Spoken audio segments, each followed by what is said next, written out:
तो हेलो दोस्तों, कैसे हैं आप लोग? उम्मीद करते हैं बहुत अच्छे होंगे और अपनी पढ़ाई को बहुत ही ज़बरदस्त तरीके से कर रहे होंगे। तो हम लोग फिर से हाजिर हैं एसएससी जीडी एग्जाम 2025 के लिए आपका हिंदी का प्रैक्टिस सेट लेकर। बहुत ही प्यारा प्रैक्टिस सेट रहने वाला है जिसमें हम लोग 20 क्वेश्चन को हर दिन की तरह सॉल्व करेंगे। तो चलिए बिना देरी की वीडियो को शुरू करते हैं। देखिए, हमारा जो आपका पहला क्वेश्चन रहने वाला है वो कुछ इस तरीके से है कि दिए गए वाक्य में रेखांकित शब्दों के लिए सही शब्दों वाले विकल्प का चयन करें। ठीक है, लिखा है कैदियों को कुत्ते की तरह घसीटा गया। तो अब ये जो कुत्ते की तरह है, यानी कैदियों को कुत्ते की, यानी इसमें क्या गलती है उसको आपको क्या करना है, समझना है और आपका आंसर देना है। तो यहाँ पर देखिए लिखा है कैदियों के कुत्तों की तरह घसीटा गया, नहीं, कैदियों को तो सही है, मतलब ये कैदियों को यहाँ तक तो सही है। परिवर्तन की आवश्यकता नहीं है, मे भी हो सकता है, मे भी नहीं भी हो सकता है, आगे का ऑप्शन बिना पढ़े हम इस पर टिक नहीं कर सकते। लिखा है अगला, कैदियों के कुत्ता को तरह घसीटा गया, नहीं, कैदियों को कुत्तों की तरह घसीटा गया, ये वाला ऑप्शन क्या है आपका सही है, यानी कैदियों को कुत्तों की तरह क्या किया गया, घसीटा गया। यही आपका क्या है, सही उत्तर है। तो उम्मीद करते हैं आपको बहुत अच्छे तरीके से समझ में आया होगा। आगे बढ़ते हैं अपने अगले प्रश्न में। हमारा जो अगला प्रश्न है वो कह रहा है कि निम्नलिखित प्रश्न में चार विकल्पों में से उस विकल्प का चयन करें जो कोष्ठक में दिए गए शब्द के पर्यायवाची शब्द का सही विकल्प नहीं है। यानी यहाँ पर लिखा हुआ है मेरे परिवार में सभी को आम खाना बहुत पसंद है। तो आम का पर्यायवाची कौन सा विकल्प नहीं होगा ये आपको बताना है। तो आम का पर्यायवाची रसाल होता है, फलराज होता है, अति सौरभ होता है।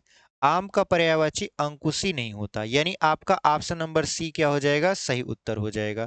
यानी यहाँ पे पूछ रहा था ना कि दिए गए शब्द के पर्यायवाची शब्द का सही विकल्प नहीं है, यानी कौन सा गलत विकल्प है, तो गलत विकल्प था ऑप्शन नंबर सी। चलिए आगे बढ़ते हैं। हमारा देखिए अगला जो क्वेश्चन रहने वाला है वो कुछ इस तरीके से है कि दिए गए वाक्य में उचित देशज विदेशज शब्द का चयन करके रिक्त स्थान की पूर्ति कीजिए। देशज और विदेशज शब्द क्या होते हैं? देशज शब्द यानी वह शब्द जो देश में उत्पन्न हुए और देश में ही बोले जाते हैं। विदेशज शब्द क्या होते हैं? ऐसे शब्द जो विदेशों से भारत में एंट्री किए और बोले जाने लगे, जैसे रेलगाड़ी, जैसे ऑटो रिक्शा, जैसे जीप, जैसे आपका हम देखते हैं तो टिकट, डाकिया, मास्टर, ये सभी क्या हैं? ये सभी आपके विदेशी शब्द हैं जो भारत में आकर बड़ी ही सहजता से बोले जाते हैं। तो इन्हें बोलते हैं हम लोग विदेशज शब्द। लिखा है आपका यहाँ पर, वाह तुम तो बहुत बड़े बन गए। ठीक है, तो यहाँ पर थिएटर बन गए, अफसर बन गए, नीलाम बन गए कि लालटेन बन गए, तो आप कहोगे ऑप्शन नंबर बी होगा कि वाह तुम तो बहुत बड़े अफसर बन गए। तो ऑप्शन नंबर बी आपका क्या हो जाएगा, सही उत्तर हो जाएगा। अगला क्वेश्चन देख लेते हैं। देखिए अगला जो हमारा क्वेश्चन है वो कह रहा है कि दिए गए वाक्य में तत्सम शब्द का चयन करके रिक्त स्थान की पूर्ति कीजिए। हमने आपको तत्सम शब्द बताया था कि संस्कृत के वे शब्द जो बिना परिवर्तित हुए हिंदी में बोले जाते हैं, ठीक है, क्या कहलाते हैं, तत्सम शब्द कहलाते हैं। जैसे हमने कहा था आपको कि वहां पर इष्टिका, यानी एक एग्जाम्पल आपको बताया था कि ईंट का प्रयोग हो रहा था तो ईंट की जगह इष्टिका का प्रयोग हम लोग किए थे, क्योंकि इष्टिका जो था वो तत्सम था, ईंट जो था वो तद्भव था। यहाँ पे लिखा है भिखारी को दे दो, क्या दे दो? पहला ऑप्शन है भिखारी को भ्रमर दे दो, नहीं, बैठ ही नहीं रहा। भिखारी को भू दे दो, नहीं, भिखारी को भू की क्या जरूरत है। भिखारी को भिक्षा दे दो, भिखारी को भिक्षुक दे दो, नहीं, भिक्षुक का मतलब क्या होता है, जो भिक्षा मांगता है, और भिक्षा मतलब कि वो चीज जो सामने वाले को दी जाती है। तो यहाँ पे ऑप्शन नंबर सी जो है भिखारी को भिक्षा दे दो, यही आपका सही उत्तर है, और बाकी सभी क्या हैं, गलत विकल्प हैं। तो चलिए हम लोग इसी के साथ आगे बढ़ते हैं। अगला जो हमारा क्वेश्चन रहने वाला है वो रहने वाला है निम्नलिखित प्रश्न में दिए गए चार विकल्पों में से उस विकल्प का चयन करें जो दिए गए मुहावरे के अर्थ को सर्वश्रेष्ठ रूप से व्यक्त करता है। मुहावरा दिया गया है, कहा है कहा सुनी होना, कहा सुनी होने का मतलब क्या होता है, वश न चलना, नहीं, प्यार जताना, नहीं, वाद विवाद होना। यानी कहा सुनी का मतलब क्या होता है, वाद विवाद होना। जैसे बोलते हैं ना कि पड़ोसियों में कहा सुनी सुनकर आपस के लोग आपस में क्या करने लगे, बात करने लगे। तो कहा सुनी का मतलब होता है वाद विवाद होना, यानी वाद विवाद का मतलब होता है कि मुख से कुछ वो अपशब्द आपको बोल दिया या कुछ ऐसा बोल दिया जिसको आप सहन नहीं कर पाए, और आप भी उससे कुछ ऐसा बोल दिए जो वो सहन ना कर पाए। तो दोनों में क्या शुरू हो जाता है? वाद विवाद। तो कहा सुनी होना का मतलब होता है वाद विवाद। ऑप्शन नंबर सी आपका क्या है? सही उत्तर है। क्वेश्चन नंबर अगला देख लेते हैं। लिखा है निम्नलिखित प्रश्न में चार विकल्पों में से उस विकल्प का चयन करें जो कोष्ठक में दिए गए शब्द के विलोम शब्द का सही विकल्प है। यानी विलोम शब्द आपको बताना है। लिखा है सफर के दौरान हमने देखा कि फलों से, अब यहाँ पर क्या है? अवनत डालियां धरती को चूम रही थी। यानी सफर के दौरान हमने देखा कि फलों से अवनत डालियां धरती को चूम रही थी। तो अवनत, अवनत का मतलब होता है ऊंचाई से नीचे की तरफ आना। अब अवनत का विपरीत यानी विलोम क्या होता है? नीचे से ऊंचाई की तरफ जाना। यानी ऊपर से अगर हम नीचे की तरफ आ रहे हैं, जिसको अंग्रेजी में बोलता है ना फॉल डाउन चल रहा है, डाउन फॉल चल रहा है, फॉल डाउन नहीं। ठीक है, तो यहाँ पे हो जाएगा अवनत। यानी अगर हम कहते हैं किसी का डाउनफॉल चल रहा है, इसका मतलब ये है कि वो अवनत की ओर बढ़ रहा है। यानी पहले तो बहुत अच्छा कर रहा था लेकिन अब एकदम खराब कंडीशन में है, तो वो है अवनत। लेकिन अगर हम कह रहे हैं कोई सक्सेस हो रहा है, मतलब वो जीरो से उठ रहा है यानी ऊपर की तरफ जा रहा है, तो इसको बोलते हैं उन्नत। ठीक है, यहाँ पर उन्नत। तो अवनत का जो विलोम होगा वो क्या हो जाएगा? उन्नत हो जाएगा। ऑप्शन नंबर डी में दिया हुआ है और वही आपका क्या हो जाएगा? सही उत्तर हो जाएगा। अगला जो हमारा क्वेश्चन है वो कह रहा है कि निम्नलिखित प्रश्न में दिए गए चार विकल्पों में से उस विकल्प का चयन करें जो दिए गए मुहावरे के अर्थ को सर्वश्रेष्ठ रूप से व्यक्त करता है। तंग हाल होना, तंग हाल होना का मतलब क्या होता है? बहुत अधिक बीमार होना, में भी हो सकता है। मानसिक बीमारी होना, नहीं। आर्थिक तंगी होना, आर्थिक तंगी वाला क्या है? सही उत्तर है, क्योंकि तंग हाल होना का मतलब क्या होता है कि आप आर्थिक रूप से बिल्कुल एकदम कंगाल हो चुके हैं, मतलब कमजोर हो चुके हैं। जैसे बोले कि आपका मोहन का हाल तो एकदम बेकार हो गया है, लगता है वो तंग हाल हो गया है। यानी वो आपका पूरी तरीके से आर्थिक रूप से कमजोर हो चुका है। तो आर्थिक रूप से कमजोर होना मतलब आर्थिक तंगी होना, जिसका अर्थ होता है, अगर हम बहुत सारे शब्दों को न बोले, इतना केवल बोल दें कि आपकी हालत तो तंग हाल है, तो समझ जाएगा सामने वाला कि ये हमारा मजाक उड़ा रहा है, क्योंकि मेरे पास अभी पैसे नहीं है। यानी तंग हाल होना मीन्स आर्थिक तंगी होना। तो उम्मीद करते हैं आपको ये बहुत अच्छे तरीके से समझ में आई होगी। चलिए हम लोग क्या करते हैं, आगे बढ़ते हैं। अगला जो हमारा क्वेश्चन है वो कह रहा है कि निम्नलिखित प्रश्न में चार विकल्पों में से उस विकल्प का चयन करें जो कोष्ठक में दिए गए शब्द के पर्यायवाची शब्द का सही विकल्प है। यहाँ पे लिखा है आज की सभा में सिर्फ कुछ ही लोग इकट्ठा हुए हैं, तो हमको किसका पर्यायवाची बताना है? इकट्ठा का। तो यहाँ पे लिखा है आदर, स्वीकृत, समवेत की संकलित। तो यहाँ पर जो इकट्ठा का पर्यायवाची शब्द होगा वो होगा समवेत। ठीक है, संकलित का मतलब होता है एक जगह किसी चीज को मतलब कि इकट्ठा कर देना। तो आप कहोगे इकट्ठा करना तो दिया ही है, संकलित क्यों नहीं होगा? संकलित नहीं होगा क्योंकि इसका जो पर्यायवाची यानी सही उत्तर है वो है समवेत। यानी समवेत का मतलब क्या होता है कि आप लोगों को इकट्ठा कर रहे हो, और संकलित का मतलब ये होता है कि आप लोगों के अलावा भी चीजों को इकट्ठा करते हो, तो उसको बोलते हो संकलित। ठीक है, तो ऑप्शन नंबर सी आपका क्या हो जाएगा? सही उत्तर हो जाएगा। अगला जो आपका है क्वेश्चन कर रहा है कि निम्नलिखित प्रश्न में चार विकल्पों में से उस विकल्प का चयन करें जो रिक्त स्थानों के लिए सही भाववाचक संज्ञा वाला विकल्प हो। भाववाचक संज्ञा ऐसी संज्ञा जिसको हम लोग केवल और केवल महसूस कर सकते हैं, उसे न तो छू सकते हैं न तो पकड़ के रख सकते हैं, तो वो क्या होता है? भाववाचक संज्ञा। लिखा है किसी ने सच ही कहा है, जिसे आता है वही माता के दर्शन के लिए जा पाता है। तो लिखा है यहाँ पे पहला ऑप्शन बुलाना। बुलाना यानी जिसे बुलाना आता है वही सिर्फ माता के दर्शन के लिए जा पाता है। ऑप्शन ये वाला मैच नहीं करेगा। बुलवाया ये भी नहीं। बुलावा यानी किसी ने सच ही कहा है, जिसे बुलावा आता है वही माता के दर्शन के लिए जा पाता है। यानी जब हम लोग दर्शन करने के लिए कहीं जाते हैं और हम लोग वहां पहुंच जाते हैं, तो अगर हम सामने वाले को बताते हैं फोन कर कर कि हम यहाँ पर हैं, तो वो कहता है कि तुम्हारा बुलावा आया था इसलिए तुम वहां पहुंच गए। ठीक है, अभी मेरा जब बुलावा आएगा तो मैं भी वहां आऊंगा, मेरा भी आने का बहुत मन है। तो ऐसे लोग जब बोलते हैं तो सही उत्तर आपका क्या हो जाता है? बुलावा। यानी किसी ने सच ही कहा है, जिसे बुलावा आता है वही माता के दर्शन के लिए जा पाता है। तो ऑप्शन नंबर सी क्या हो जाएगा? सही उत्तर हो जाएगा। अगला जो आपका क्वेश्चन है, कराए दिए गए वाक्य में रेखांकित शब्द का विलोम शब्द ज्ञात कीजिए। कृष्ण जी को उनके रंग के कारण श्याम भी कहते हैं। श्याम का मतलब क्या होता है? श्याम का मतलब ये होता है कि उनकी जो त्वचा है वो डार्क है। तो श्याम यानी आपका जो त्वचा है श्याम है, तो श्याम का जो विपरीत होगा वो क्या हो जाएगा? श्वेत, जंगम, कान्हा, व्यास, तो श्वेत होता है।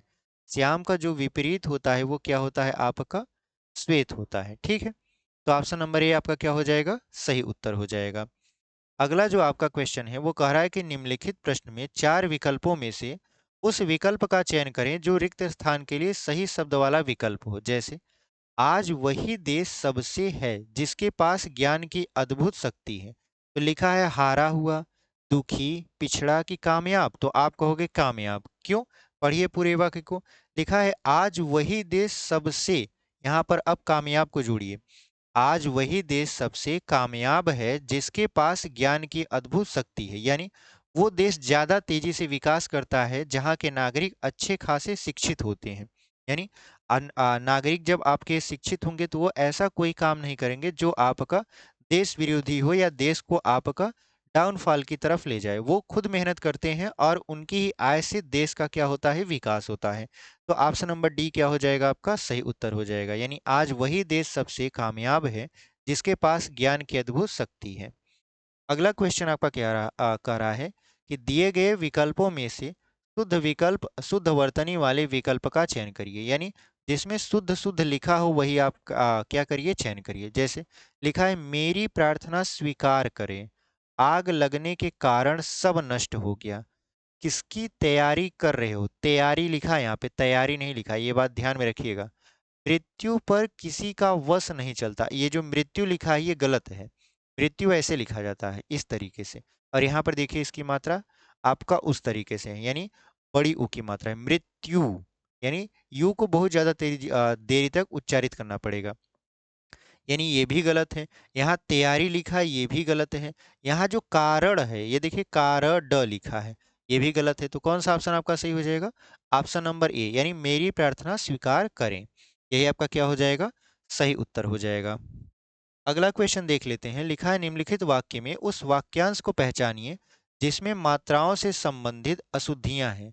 यदि गलती नहीं है तो कोई त्रुटि नहीं है का चुनाव कीजिए। यानी आप देखिए कि अगर कोई गलती नहीं है तो बताइए कि कोई गलती नहीं है और आपका उत्तर क्या हो जाएगा? सही हो जाएगा। लिखा है देखिए, होली पर हमें अप्राकृतिक रंगों से त्योहार को नहीं मनाना चाहिए, बल्कि प्राकृतिक फूलों के रंग से और अबीर को होली खेलनी चाहिए। अब आप समझिए, अबीर की होली खेलनी चाहिए कि अबीर को होली खेलनी चाहिए? तो आप कहोगे अबीर की होली खेलनी चाहिए। यानी जो जो को है यही आपका क्या है? गलत है। यानी कौन सा ऑप्शन आपका गलत है? यानी कौन सा पार्ट गलत है? अबीर को होली खेलनी चाहिए। तो यहाँ पर लिखा है ऑप्शन नंबर बी में अबीर को होली खेलनी चाहिए और वही आपका क्या हो जाएगा? सही उत्तर हो जाएगा। यानी ये वाला जो पार्ट है आपका वो गलत है। तो उम्मीद करते हैं आपको बहुत अच्छे तरीके से समझ में आया है। आगे बढ़ते हैं हम लोग। अगला जो हमारा क्वेश्चन है कह रहा है दिए गए वाक्य का वह भाग ज्ञात कीजिए जिसमें कोई त्रुटि है। लिखा है विद्वानों के बीच बोलने का उत्साह भला कौन ही करेगा। ये जो उत्साह है यहाँ पे साहस होना चाहिए। यानी विद्वानों के बीच बोलने का साहस भला कौन ही करेगा। तो ये वाला जो उत्साह भला कौन है यही आपका गलत है। ऑप्शन नंबर डी में दिया था इसलिए ऑप्शन नंबर डी आपका क्या हो जाएगा? सही उत्तर हो जाएगा। अगला जो क्वेश्चन है कह रहा है दिए गए वाक्य में रेखांकित शब्दों के लिए सही शब्दों वाले विकल्प का चयन करें। जो परिश्रम करते हैं वह सफल होते हैं। अब यहाँ पे पहला ऑप्शन पढ़ लेते हैं। जो परिश्रम करते हैं जो सफल होते हैं, नहीं। जो परिश्रम करते हैं वह सफल होते हैं, ये तो थोड़ा बहुत सही भी लग रहा था। ये वाला जो आपका ऑप्शन नंबर ए है ये तो बिल्कुल ही गलत लग रहा है आपका। दूसरा जो ऑप्शन है आपका, लिखा है जो परिश्रम करते हैं वह सफल होता है, नहीं। ठीक है, मतलब सफल तो होते हैं, यहाँ पे वाक्य में लिखा है। ठीक है, लिखा है जो परिश्रम करते हैं वैसे सफल होते हैं, नहीं। जो परिश्रम करते हैं वे सफल होते हैं, हाँ। ये वाला आपका सही है, यानी जो परिश्रम करते हैं वे सफल होते हैं। तो ऑप्शन नंबर डी में सही सही लिखा था वही आपका क्या हो जाएगा? सही उत्तर हो जाएगा। तो चलिए हम लोग आगे बढ़ते हैं। अगला जो हमारा क्वेश्चन है वो कुछ इस तरीके से है, पहले इसको पढ़ लेते हैं। ठीक है, उसके बाद चूंकि आप जानते हो कि एसएससी जीडी में आपका अपठित गद्यांश भी पूछता है और फिलिंग द ब्लैंक्स भी पूछता है। और अपठित गद्यांश और फिलिंग द ब्लैंक्स वाले जो क्वेश्चन रहते हैं उसमें पूरा का पूरा अपठित गद्यांश देगा, तो उसको मतलब कि पूरा का पूरा आपको पढ़ना होगा, तब जाके उसका क्या करना है, उत्तर देना है। और जब फिलिंग द ब्लैंक्स होता है उसमें तो आप पूरा कहानी पढ़ेंगे तब आपको समझ में आ जाएगा कि बीच बीच में क्या भरना है। तो इसी तरीके से हम लोग क्वेश्चन लेकर आते हैं ताकि सेम टू सेम पैटर्न वैसा रहे जैसे आपका एसएससी जीडी के एग्जाम में पूछा जाता है। यानी वैसे क्वेश्चन जो कि एक्सपेक्टेड हैं कि इस तरीके के आ सकते हैं, उन्हीं क्वेश्चन को हम लोग लेकर आते हैं। तो यदि आप अभी तक चैनल पर बने हुए हैं और चैनल को सब्सक्राइब नहीं किए हैं तो चैनल को सब्सक्राइब कर लीजिए।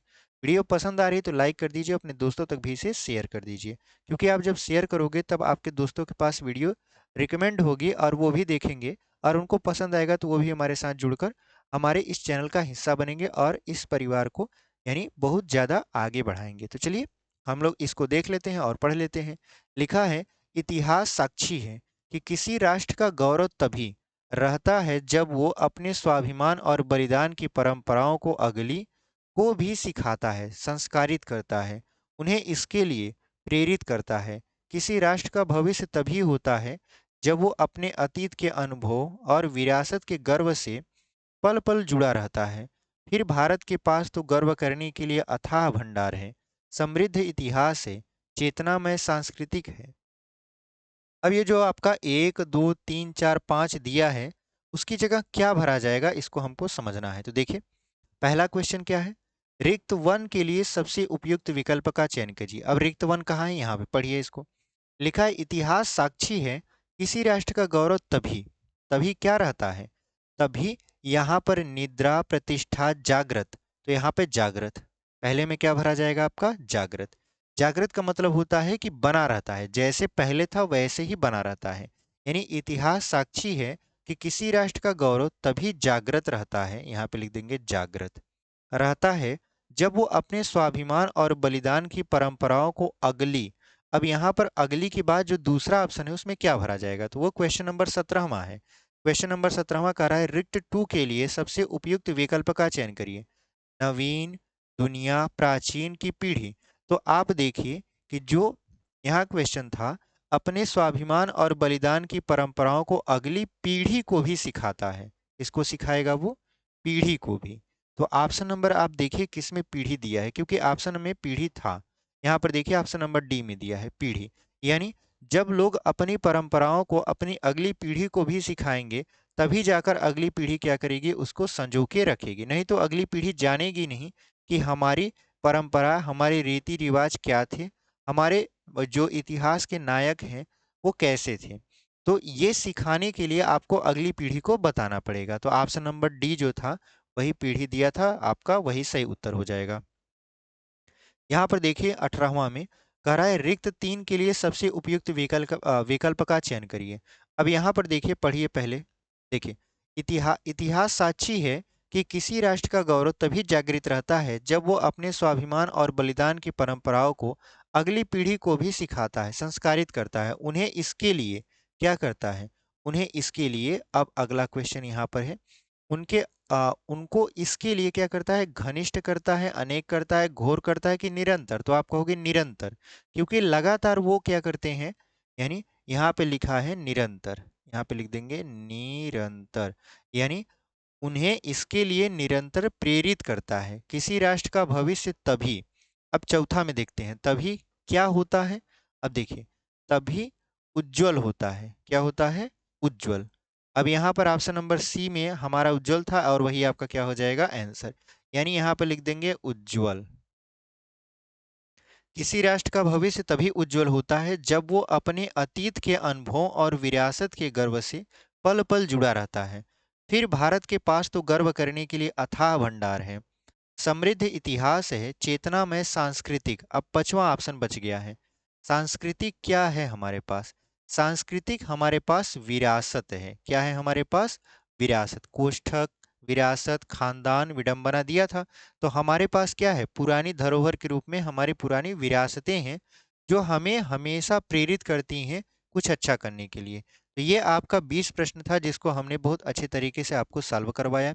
उम्मीद करते हैं आपको ये क्वेश्चन बहुत अच्छे तरीके से समझ में आए होंगे और आप हमारे साथ जुड़कर यहाँ तक वीडियो में बने होंगे।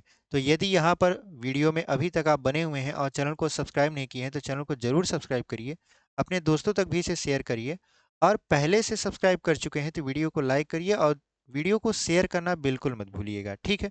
क्योंकि जब आप शेयर करते हो तभी दूसरों तक वीडियो यूट्यूब रिकमेंड करता है और भेजता भी है। तो उम्मीद करते हैं आप ये जितनी बातें हैं आप करेंगे और अपनी पढ़ाई को बहुत ही अच्छे तरीके से करेंगे।